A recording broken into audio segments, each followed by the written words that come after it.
Hello दोस्तों, मैं संजीव कुमार सोम class में आप सभी का स्वागत है। आज हम लोग डिस्कस करने वाले हैं एम्पियर के पर्पथीय नियम के अनुप्रयोग के बारे में कि एम्पियर का पर्पथीय नियम का यूज किस तरीके से किया जाता है। जैसे कि कल के वीडियो में भी मैंने आप लोगों को बताया था कि जो एम्पियर का पर्पथीय नियम है, ये वैद्युत क्षेत्र में जो गॉस का नियम है, बिल्कुल उसी से सेम टू सेम मिलता जुलता नियम है। बिल्कुल जो काम वो गॉस का नियम वैद्युत क्षेत्र में करता था, वही काम यहाँ पे एम्पियर का पर्पथीय नियम चुंबकीय क्षेत्र में करेगा। ठीक है, तो इसका पहला अनुप्रयोग यह है कि कोई अगर हमारी सीधी अनंत लंबाई की धारावाही चालक तार है, अगर उसमें कोई धारा हम प्रवाहित कर रहे हैं तो उसके चारों ओर कितना चुंबकीय क्षेत्र उत्पन्न होगा, इस फार्मूले को डेराइव किया जा चुका है। अब इसी फार्मूले को यहाँ पर एम्पियर के पर्पथीय नियम की सहायता से भी डेराइव करना है। ठीक है, तो आइए देखते हैं किस तरीके से इस एम्पियर के पर्पथीय नियम का यूज किया जाता है। जैसे मान लेते हैं ये हमारा कोई अनंत लंबाई का सीधा चालक तार है। मान लिया गया है इसमें धारा कितनी प्रवाहित हो रही, I। तार से R दूरी पर, ठीक है, तार से R दूरी पर कोई पॉइंट P है जहाँ पे भाई R दूरी इधर, R दूरी इधर, R तार से चारों तरफ अगर R दूरी हम लेंगे तो क्या मिलेगा, हमको एक वृत्त मिलेगा। तो इसी पे हमें क्या करना है, R दूरी पर वैद्युत चुंबकीय क्षेत्र की तीव्रता ज्ञात करनी है। ठीक है, अब तो R दूरी से हमने एक वृत्त खींच लिया है, R दूरी से होकर, भाई ये भी R दूरी, ये भी R दूरी, सब R दूरी ही है इसके चारों ओर, तो हमको एक वृत्त मिल जाएगा। ठीक है, अब क्या है कि वृत्त के प्रत्येक बिंदु पर, हर एक बिंदु पर चुंबकीय क्षेत्र की तीव्रता का मान जो है वो क्या हो जाएगा, समान होगा। क्यों? क्योंकि दूरी हर एक पॉइंट की क्या है, इस बिंदु से यानी तार से हर एक बिंदु की दूरी समान है। तो तार के चारों ओर R दूरी पर जितने भी बिंदु होंगे उन सभी बिंदुओं पर चुंबकीय क्षेत्र की तीव्रता क्या होगी, समान होगी। बिंदु P पर अगर हम देखें तो बिंदु P का सूक्ष्म अवयव यहाँ ले लेते हैं dl। अब इसका क्षेत्रफल वेक्टर ऊपर की तरफ कार्य कर रहा है dl, और चुंबकीय क्षेत्र की दिशा भी ऊपर की तरफ है, दोनों एक ही डायरेक्शन में काम कर रहे हैं। तो इनके बीच कोण कितना बनेगा, थीटा इक्वल टू क्या हो जाएगा, 0। किसके किसके बीच का कोण है ये, यहाँ हम लिख दे रहे हैं चुंबकीय क्षेत्र एंड क्षेत्रफल वेक्टर, दोनों के बीच का ये कोण है, तो कोण कितना बनेगा, 0। ठीक है, अब एम्पियर के पर्पथीय नियम से क्या हो जाएगा, एम्पियर के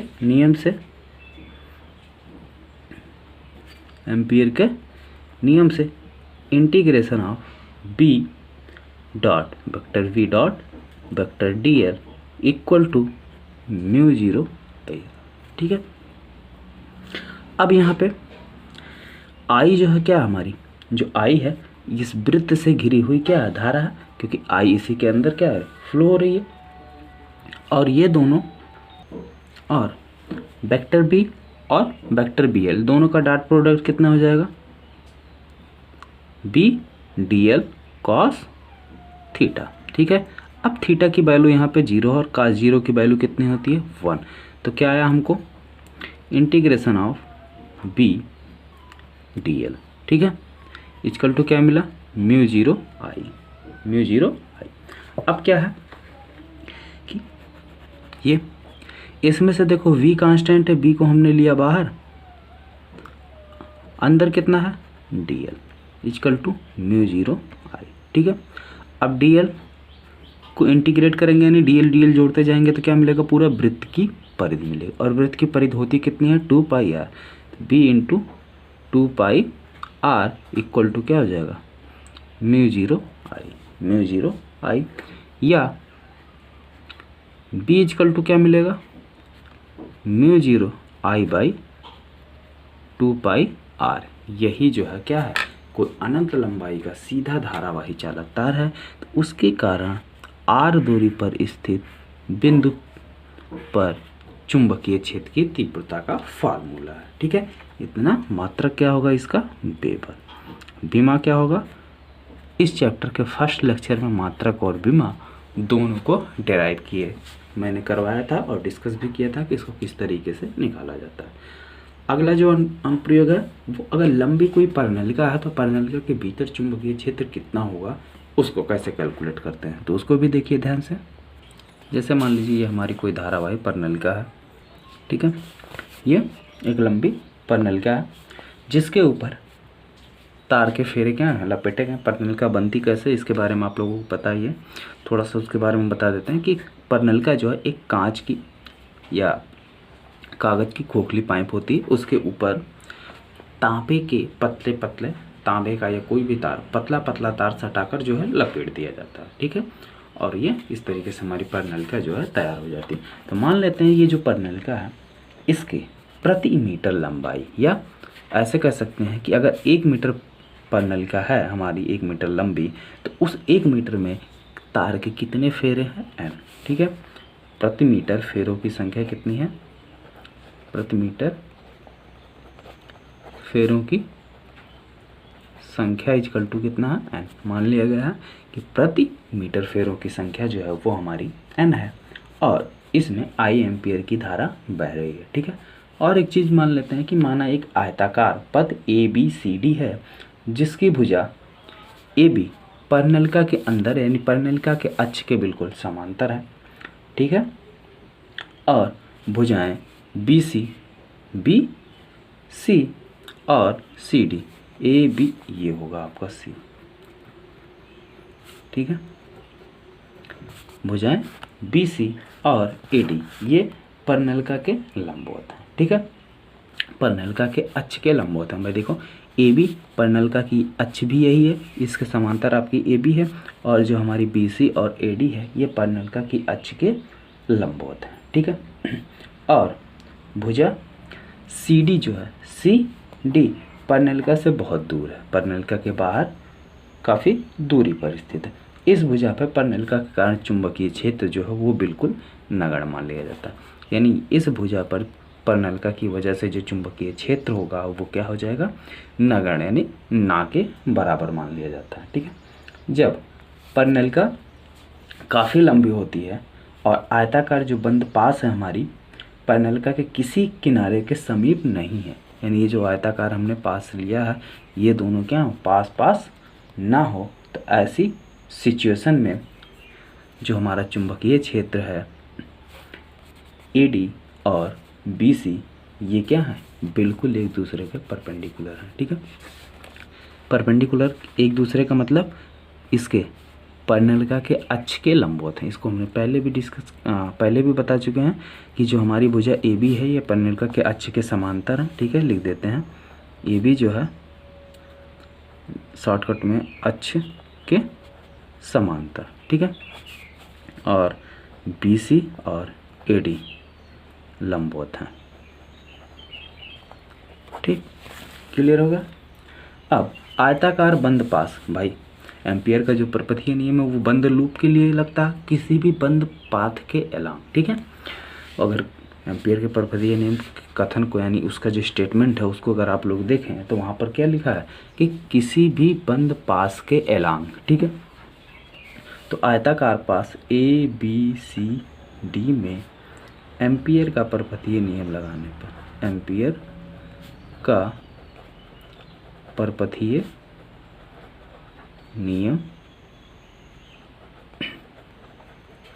लगाने पर क्या मिलेगा हमको, integration of B dot DL equal to μ0 I,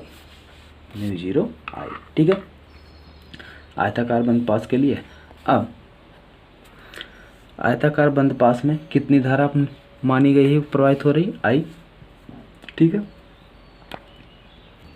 अब ये जो हमारा टोटल यानी integration of B dot DL है ये किसके किसके बराबर होगा,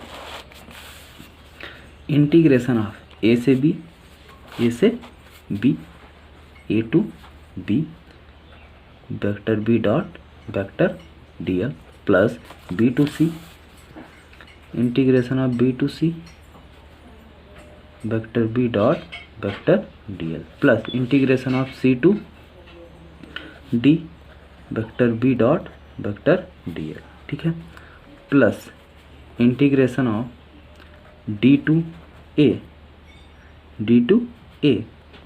vector B dot vector DL, ठीक है, ये मान लिया गया, क्लियर। अब ये और ये नहीं, ये नहीं, ये ठीक। ठीक है।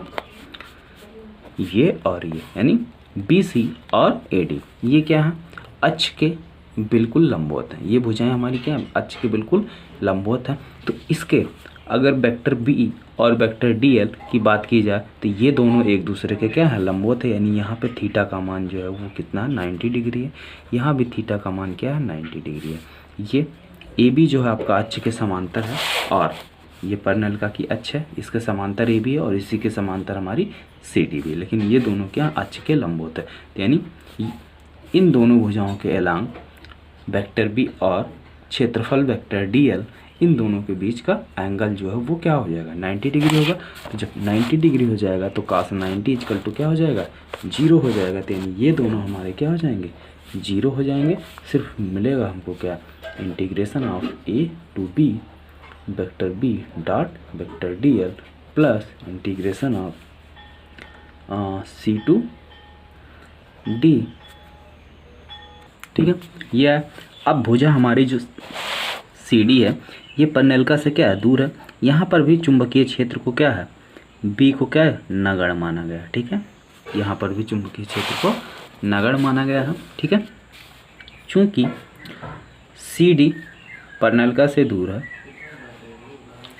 परनलिका से काफ़ी दूर है, अतः भुजा CD पर चुंबकीय क्षेत्र B इक्वल टू 0। ठीक है, तो बचा क्या, integration of B dot DL equal to integration of A to B dot DL। ठीक है, मान लेते हैं कि जो हमारी भुजा AB है उसकी लंबाई है कितनी x। ठीक है, मान लेते हैं AB की लंबाई कितनी है x। माना AB की लंबाई जो है कितनी है x है, तो क्या हो जाएगा इसके according integration of vector V dot vector DL equal to B dot x। कितना जाएगा B डॉट नहीं B इंटू x। ठीक है, BX हो गया। ये बना लो इक्वेशन नंबर 1। ठीक है, इक्वेशन नंबर 1। और माना गया है, यहीं पे हमने माना है कि प्रति मीटर फेरों की संख्या कितनी है n। कितनी है n। ठीक है, ये मान लिया गया है कि प्रति एकांक जो फेरों की संख्या n है। तो इसमें कितने नंबर ऑफ टर्न्स हो जाएंगे, कितने फेरे हैं n, टोटल कितने फेरे हैं n। तो एक फेरों में अगर धारा कितनी बह रही है I बह रही है और इसकी लंबाई कितनी है x है, तो कुल बहने वाली धारा कितनी हो जाएगी, कुल धारा AB में कुल धारा I बराबर कितनी हो जाएगी NXI0, NXI0, क्योंकि इसमें जो परनलिका में धारा जा रही है वो कितनी है I0। ठीक है, तो टोटल धारा ये मिल गई। अब एम्पियर के परपथीय नियम से, एम्पियर के नियम से क्या मिलेगा हमको, एम्पियर के नियम से क्या है नियम कि integration of B dot DL equal to mu 0 I। अब I की यहाँ वैल्यू रख लो, म्यू 0 NXI0। ठीक है, समीकरण नंबर 2। समीकरण 1 और 2 से क्या मिलेगा, BX equal to mu not NXI0। x से x कैंसिल हो गया तो V इक्वल टू क्या मिला, म्यू 0 NI0। ठीक है, तो परनलिका के कारण परनलिका के अक्ष पर यह है चुंबकीय क्षेत्र का फार्मूला और इसका मात्रक जो होता है वो पेपर होता है। ठीक है, अब कल बात करेंगे हम कि टेराइड के अंदर चुंबकीय क्षेत्र कितना होता है, टेराइड के भीतर।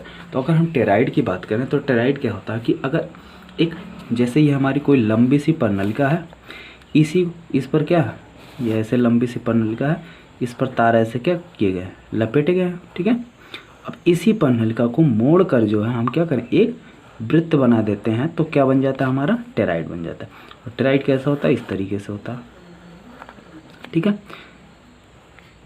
तो ये टेराइड मिलेगा कैसे, इसी परनलिका को मोड़ कर क्या किया जाता है, एक वृत्त बना दिया जाता है। ठीक है, तो जो स्टेरॉइड के कारण बाहर अगर कोई पॉइंट है बिंदु P, तो यहाँ पर चुंबकीय क्षेत्र कितना होगा और अंदर कितना चुंबकीय क्षेत्र होगा, इन दोनों के बारे में कल डिस्कस करते हैं। आज के लिए इतना ही, और इतने टॉपिक आप अच्छे से तैयार कीजिए, क्योंकि ये सारे टॉपिक्स जो हैं बोर्ड एग्ज़ाम 2021 के लिए काफ़ी इम्पॉर्टेंट टॉपिक्स हैं। ठीक है, अगर वीडियो आपको पसंद आया हो तो वीडियो को भी लाइक कर दीजिए और चैनल को भी सब्सक्राइब कर लीजिए, जिससे हमारी इस तरीके से आने वाली हर एक वीडियो आपको नोटिफिकेशन के रूप में मिल जाए।